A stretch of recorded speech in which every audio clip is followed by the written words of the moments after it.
बेरोजगार मोर्चा के बैनर तले देश भर में 11 राज्यों में 25 बेरोजगारों की संसद इस देश में बुलाई जा रही है। मगर इस देश में राजधानी दिल्ली है। दिल्ली में एक संसद भवन है। संसद भवन रहने के बावजूद भी हम लोग देश में बेरोजगारों की संसद क्यों बुलाए? इसकी आवश्यकता क्यों पड़ी? इसके पीछे मकसद और उद्देश्य हमारा क्या है? तो साथियों, इस देश में हमें एक चीज बताया गया, पढ़ाया गया, समझाया गया, जिसे हमें समझने की जरूरत है। हम जितने भी यहाँ छात्र नौजवान उपस्थित है, उन छात्र नौजवान को इस बात पे चिंतन मनन करने की भी आवश्यकता है। अगर हमें इस बात को पढ़ाया गया, समझाया गया कि 15 अगस्त 1947 को हम आजाद हो गए, तो जो 15 अगस्त 1947 को आजादी मिली, अगर वो आजादी थी तो आज हमारे साथ समस्याएं बरकरार क्यों? इस देश में आजादी कई प्रकार के होते हैं। आजादी को भी अगर अध्ययन किया जाए तो आजादी भी कई प्रकार के होते। एक तो हुआ देश की आजादी। देश को आजाद हो गए, अंग्रेजों का गुलाम था देश और आजाद हो गया। अंग्रेज छोड़ करके चले गए। दूसरा होता है देश में रह रहे लोगों की आजादी। तो वास्तविकता में अगर अध्ययन किया जाए, इस पर विचार किया जाए, समझा जाए, तो देश में जो रह रहे लोग हैं उनको 15 अगस्त 1947 की आजादी नहीं मिली, बल्कि देश की आजादी 15 अगस्त 1947 को बहाल हुआ। तो देश में रह रहे लोगों को जो आजादी मिली वो 26 जनवरी 1950 को मिला। और जब 26 जनवरी 1950 को आजादी मिला तो समाज में कई सारे परिवर्तन दिखे। नंबर 1 परिवर्तन दिखा, जिस समाज में अधिकारी कर्मचारी निर्माण नहीं होता था, संविधान के बदौलत उस समाज में अधिकारी कर्मचारी निर्माण होना शुरू हुआ। दूसरा परिवर्तन हुआ, जिस समाज में पढ़े लिखे वर्ग नहीं निर्माण होते थे, आज उस समाज में बड़े पैमाने पर पढ़ा लिखा वर्ग निर्माण हुआ। संविधान के बदौलत तीसरा हमें अधिकार मिला। जिस समाज के लोगों को नेतृत्व करने का अधिकार नहीं था, आज उस समाज में नेता पैदा हो गए, नेता वर्ग निर्माण हो गया। यह संविधान के बदौलत हुआ। मगर एक बात समझने की जरूरत है, यह परिवर्तन हुआ और ये जो परिवर्तन का सिलसिला था यह और बड़े पैमाने पर हो सकता था। मगर 1970 के दशक 70 का अध्ययन करते हैं, दशक का, तो उस वक्त 1970 के दौरान देश में शिक्षा के प्रति जागृति कम थी। जब शिक्षा के प्रति जागृति कम थी तो लोगों को बेरोजगारी की समस्या नहीं थी। आज हम जो बेरोजगारी की समस्या पर चर्चा 70 के दशक में अगर अध्ययन किया जाए तो 70 के दशक में जब इस देश में शिक्षा के प्रति लोगों को जागृति कम थी, शिक्षित वर्ग कम था, तो समाज में, देश में बेरोजगारी जैसी समस्या नहीं थी। मगर जब 80 का दशक आया, 1980 का दशक आया, 1980 के दशक आते आते समाज में शिक्षा के प्रति जब जागृति शुरू हुई, लोग शिक्षित होना शुरू हुए, शिक्षा के प्रति सचेत होना शुरू हुए, तो लोगों के अंदर, समाज के अंदर अपने अधिकार के प्रति चेतना शुरू हुआ। जब अपने अधिकार के प्रति चेतना शुरू हुआ तो समाज में अधिकारों की लड़ाई शुरू हुई, और वो अधिकार की लड़ाई में इस देश में अगर पहला अधिकार इस देश में हुआ तो इस देश में सबसे पहली लड़ाई चली थी आजाद भारत में, वो था मंडल कमीशन की लड़ाई। ये जो मंडल कमीशन का मामला था, ये मंडल कमीशन का अगर आप अछूत मानते हो, अगर मंडल कमीशन को बेरोजगारी के संसद में चर्चा नहीं करते हो तो ये जानो नगण्य है आप। तो ये जो मंडल कमीशन का मामला था, ये वास्तव में मंडल कमीशन के अनुसार इस देश में ओबीसी को 52% अधिकार बहाल करने का मामला था। 52% ओबीसी को अधिकार बहाल करने का जो मामला था, अर्थात ओबीसी के लोगों को 52% हिस्सेदारी का मामला था। 52% हिस्सेदारी का मामला का अर्थ है कि ओबीसी के लोग 52% लोग इस देश के न्यायपालिका, कार्यपालिका, विधायिका और मीडिया जैसे संस्थानों में नौकरशाह होते, उनको रोजगार मिलता। 52% लोग जो ओबीसी के लोग हैं, उन समाज के लोगों को, 52% लोगों को रोजगार मिलता। मगर जब यह मुद्दा शुरू हुआ तो इसी वक्त शासक वर्गों को एक बात समझ में आई, अगर 52% ओबीसी को दिया गया तो 22.5% SC ST का है, 22.5 SC ST और 52% मिला करके 75 के एबव हो सकते हैं। ऐसी परिस्थिति में जिन्होंने सोचा, जो उस वक्त शासक वर्ग थे, उन्होंने सोचा अगर हम 3.5% वर्तमान में 80% नौकरियों में कब्जा किए हुए हैं, नौकरी हमारे पास है, तो कल के आने वाले समय में ये 52 और 22.5 मिल करके ये बड़े पैमाने पर 75 से ऊपर जा सकते हैं। मगर नहीं देना चाहिए, इसलिए 52% ओबीसी को अधिकार बहाल नहीं करना चाहिए।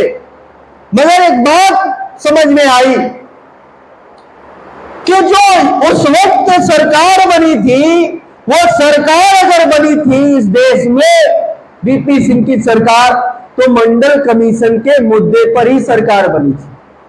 और जब मंडल कमीशन के मुद्दे पर बनी हुई सरकार थी, उस सरकार ने सोचा अब हम बन गए हैं सरकार, हम प्रधानमंत्री बन गए हैं, तो अब हमें इस देश में 52% की समस्या पर सोचने की जरूरत नहीं है। 52% लोगों को हमने समर्थन हासिल किया और समर्थन हासिल करके हम वर्तमान में प्रधानमंत्री है, इसलिए जरूरत नहीं है। तो उस वक्त के लोगों ने, जो मंडल कमीशन के नेता थे, जो मंडल कमीशन के नेतृत्व करने वाले लोग थे, उन लोगों ने उसी सरकार को डरवाया, अगर इस देश में 52% के लोग मंडल कमीशन के आधार पर सरकार बना सकते हैं, तो सरकार गिराने की भी औकात रखते हैं। अगर आप मंडल नहीं लागू करोगे तो आपकी सरकार, ये बात उनको समझ में आई कि अगर ओबीसी के मामले को हम समझाते नहीं है तो मामला कुछ गड़बड़ हो सकता है। तो जिस मामले को संसद में मामला सलटना चाहिए था, उसी को लेकर के सुप्रीम कोर्ट में ले जाया गया, जबरदस्ती घसीट करके ले जाया गया।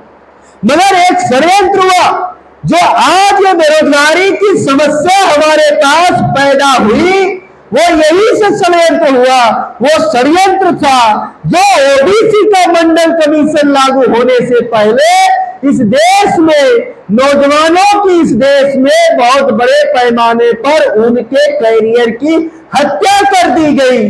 वो हत्या था, इस देश में एक कानून लाया गया 1991 में, वो कानून का नाम था LPG नाम का कानून लाया गया। लिबरलाइजेशन, प्राइवेटाइजेशन, ग्लोबलाइजेशन, ये एक कानून बना करके लाया गया। और ये कानून तब लाया गया जब मंडल कमीशन की चर्चा हो रही थी। जब मंडल कमीशन में ये बात समझ में आ रही थी, लोग डिमांड कर रहे थे कि हमें 52% नौकरियां चाहिए, तब ये कानून लाया गया एलपीजी नाम का। और ये कानून ला करके प्राइवेटाइजेशन सिस्टम लागू किया गया। और इससे पहले जब ये कानून आया, एलपीजी नाम का जब कानून आया, उस वक्त इस देश में बेरोजगारी दर 1% से भी कम थी। जब एलपीजी नाम का कानून आया तब उस वक्त इस देश में बेरोजगारी दर 1% से भी कम थी। मगर इस देश में जिसे बुद्धिजीवी वर्ग माना गया, कर्मचारी वर्ग को हम लोग मानते हैं बुद्धिजीवी वर्ग है, पढ़ा लिखा वर्ग होता है और एक कर्मचारी होता है, बुद्धिजीवी होता है। मगर उसी बुद्धिजीवी वर्गों का समर्थन हासिल सरकार ने किया और समर्थन हासिल करने के बाद इस देश में उन्हीं के संस्थानों को प्राइवेट सेक्टर में डाल दिया गया। कैसे समर्थन हासिल हुआ? हमारे ही कर्मचारी इस बात में सहमत हो गए कि प्राइवेट होना चाहिए। उसका उदाहरण देता हूं। जब अधिकारी कर्मचारी हो गए, अधिकारी कर्मचारी होने के बाद अब उनके घर कोई बीमार हुआ, बीमार होने के बाद जब वो अपने बीमार मरीज को किसी सरकारी अस्पताल में भर्ती के लिए जाते थे तो सरकारी अस्पताल में सुविधा नहीं थी। जब सुविधा नहीं मिलती थी तो वही कर्मचारी कहता था सरकारी अस्पताल सही नहीं है, सरकारी अस्पताल सही नहीं है, अब हमें प्राइवेट अस्पताल में जाना चाहिए। जिसको प्राइवेट सिस्टम का विरोध करना चाहिए था, उन्होंने ही समाज का प्रतिनिधित्व करते वक्त उन्होंने ही प्राइवेट का समर्थन हासिल किया। जब समर्थन दिया, इस देश में प्राइवेटाइजेशन बड़े पैमाने पर लागू हो गया। अभी कर्मचारियों की एक समस्या की लड़ाई चल रही है, आप सभी लोगों को पता होगा। वो समस्या है, इस देश में एक लड़ाई चल रही है, ओल्ड पेंशन नाम की लड़ाई का मामला चल रहा। कर्मचारी होंगे पूछ लीजिएगा, ओल्ड पेंशन स्कीम की लड़ाई चल रही है। जो ओल्ड पेंशन का मामला है और ये बेरोजगारी का मामला, दोनों एक ही जगह से आई हुई समस्या है, ये दोनों अलग नहीं है। आज कर्मचारी सोचता है ये ओपीएस का मामला, पेंशन का मामला हमारा व्यक्तिगत मामला है, मगर उसको समझ नहीं है कि ये ओल्ड पेंशन स्कीम जो है वो कर्मचारी से जुड़ा हुआ नहीं, बल्कि इस देश के आने वाले नौजवान बेरोजगारों से भी जुड़ा हुआ मामला है। कैसे है साथियों? इस देश में 1953 में कर्मचारी एक्ट लाया गया। डॉक्टर बाबा साहब अम्बेडकर जब थे तो उन्होंने कर्मचारी एक्ट लाया था और कर्मचारी एक्ट में यह प्रावधान दिया गया था कि कर्मचारियों के वेतन से 6% ईपीएफ नाम की कटौती की जाएगी और वो ईपीएफ भारत के डेवलपमेंट के लिए लगाया जाएगा।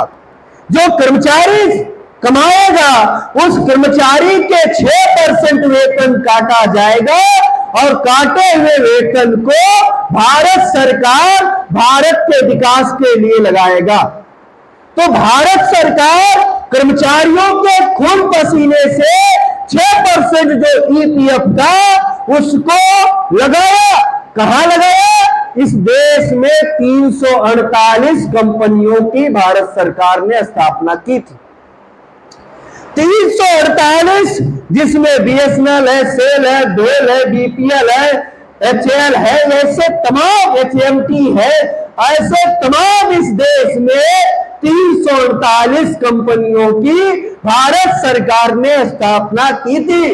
और ये 348 जो कंपनियां थी, ये इसी बेसिस पर तैयार की गई थी कि इस देश के विकास में इनका योगदान होगा। योगदान किस तरीके से होगा?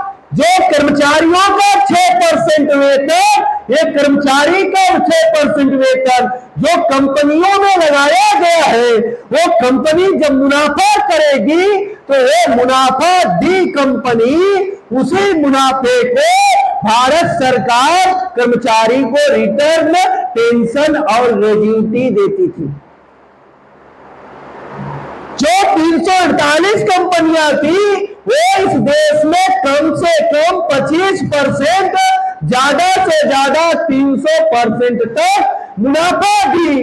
और मुनाफा देने के बाद तो कर्मचारी जब रिटायर्ड होता था, उन कर्मचारियों को सरकार पेंशन और ग्रेच्युटी देती थी। अभी क्या हो गया? दूसरा मकसद था कंपनी स्थापित करने का।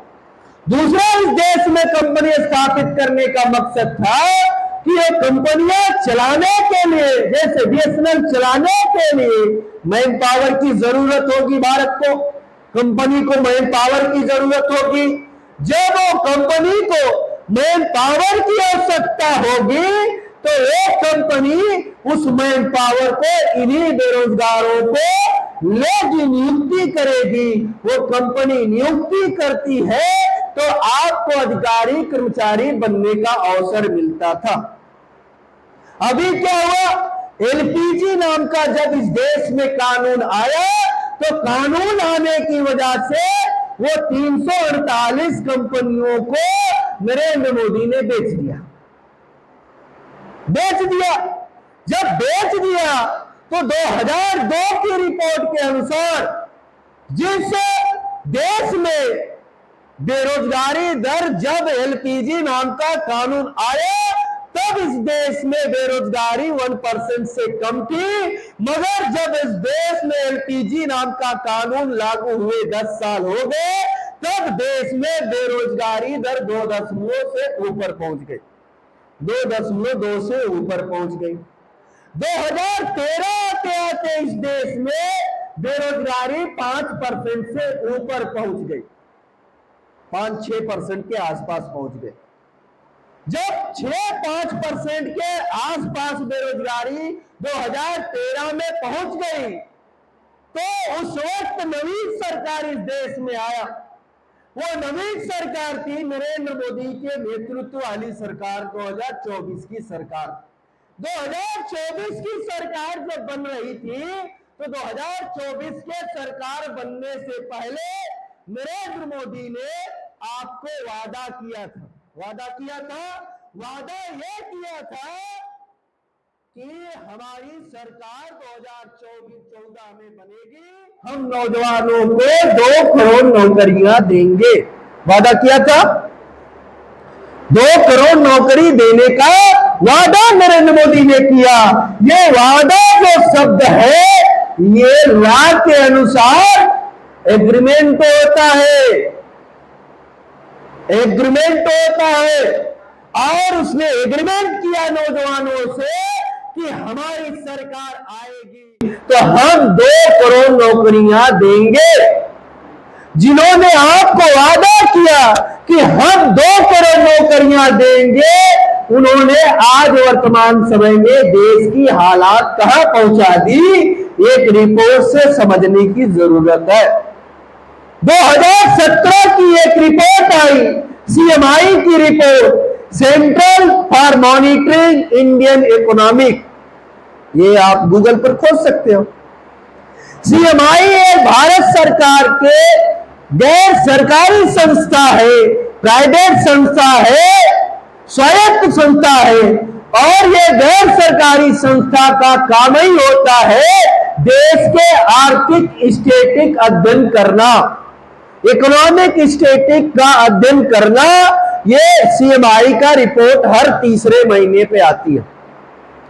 तो साथियों, जिन्होंने आपको वादा किया कि हम 2 करोड़ नौकरियां देंगे, उन्होंने 2017 के रिपोर्ट के अनुसार, सीएमआई की रिपोर्ट बताई कि इस देश में 2017 के दौरान जिस 2016 में जीएसटी और नोटबंदी जिस नरेंद्र मोदी ने लाया था, वो जीएसटी और नोटबंदी की वजह से जिन्होंने आपको वादा किया कि हम 2 करोड़ नौकरियां देंगे, उन्होंने 15 लाख नौकरियां खत्म कर दी। आपको वादा किया था नरेंद्र मोदी ने कि हम 2 करोड़ नौकरियां देंगे, मगर रिपोर्ट कह रही है 2017 के रिपोर्ट के अनुसार, सीएमआई की रिपोर्ट, कि 15 लाख नौकरियां उन्होंने खत्म कर दिया। जो नौकरी थी उसे खत्म कर दिया। बढ़ाने की दूर की बात, आपको देने की दूर की बात, जो नौकरियां थी उसमें 15 लाख नौकरियां खत्म कर दिया गया। मगर ये जो सीएमआई की रिपोर्ट आई, इसका खंडन हुआ। खंडन किसने किया? इस देश में अजीम प्रेमजी नाम की एक यूनिवर्सिटी है, सुना होगा आप लोगों ने। अजीम प्रेमजी नाम की यूनिवर्सिटी, उस यूनिवर्सिटी के कुछ स्कॉलरों ने एक रिपोर्ट लाया। उस रिपोर्ट का टाइटल है the state of working India 2018। The state of working India 2018 उसकी रिपोर्ट आई। उसने कहा 2017 के दौरान जो सीएमआई ने रिपोर्ट दिया कि इस देश में 15 लाख नौकरियां समाप्त हुई, ये बात सही नहीं है। सही क्या है? सही ये बात है कि इस देश में 15 लाख नौकरियां नहीं, बल्कि जिन्होंने आपको वादा किया था कि 2 करोड़ नौकरियां देंगे, उन्होंने 50 लाख नौकरियां जीएसटी नोटबंदी से खत्म कर दी। नौकरी खत्म कर दी। आप कहते हो नौकरी दो, वो नौकरी खत्म कर रहे भाई। इसके बाद जब ये मामला उठा, अजीम प्रेमजी यूनिवर्सिटी ने जब ये बात कहा कि 50 लाख नौकरियां समाप्त हुई 2017 के दौरान, फिर सीएमआई ने दिसंबर 2017, दिसंबर 2018 डेट वाइज है, दिसंबर 2018 के दौरान फिर सीएमआई ने एक रिपोर्ट और छापा। 1 साल बाद उसने कहा, भयंकर बात उसने बताया कि जिसने आपको वादा किया था कि हम 2 करोड़ नौकरियां देंगे, जिन लोगों ने, जिस नरेंद्र मोदी ने आपको वादा किया था कि 2 करोड़ नौकरियां देंगे, उसी नरेंद्र मोदी ने सीएमआई के रिपोर्ट के अनुसार 2018 में 1.1 करोड़ नौकरियां समाप्त कर दी। 1.1 करोड़ नौकरियां समाप्त कर दिया नरेंद्र मोदी ने। अभी सीएमआई की रिपोर्ट पिछले साल 2022 की आई है, सितंबर माह में। वो रिपोर्ट ये कह रही है अब तक देश में 1.40 करोड़ नौकरियां समाप्त हो गई। ये भयंकर बात है। इसलिए हमने सोचा, जो इतना भयंकर परिस्थिति इस देश में निर्माण हो गई है, और इस भयंकर परिस्थितियों पर कोई भी चर्चा करने को तैयार नहीं है।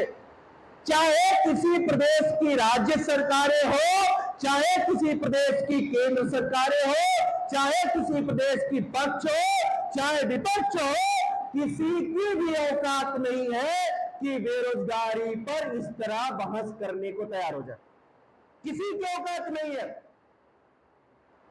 जब किसी की औकात नहीं है, तो हमने कि जो काम किसी को करने को तैयार नहीं है, हम इस देश में तय किए कि आने वाले समय में जिसे लोग छिपाने का काम कर रहे हैं, उसे हम उजागर करने का काम करेंगे। इसलिए जिस काम को, जिस मुद्दे को संसद में चर्चा होनी चाहिए, जिस मुद्दे का विमर्श संसद और विधानसभा में होनी चाहिए, कि वो मुद्दा ना तो संसद में चर्चा का विषय है, ना तो विधानसभा में चर्चा का विषय है। इसलिए हमने तय किया कि भारतीय बेरोजगार मोर्चा के बैनर तले इस देश में हम खुद चर्चा का विषय बनाएंगे, खुद चर्चा का विषय बनाएंगे।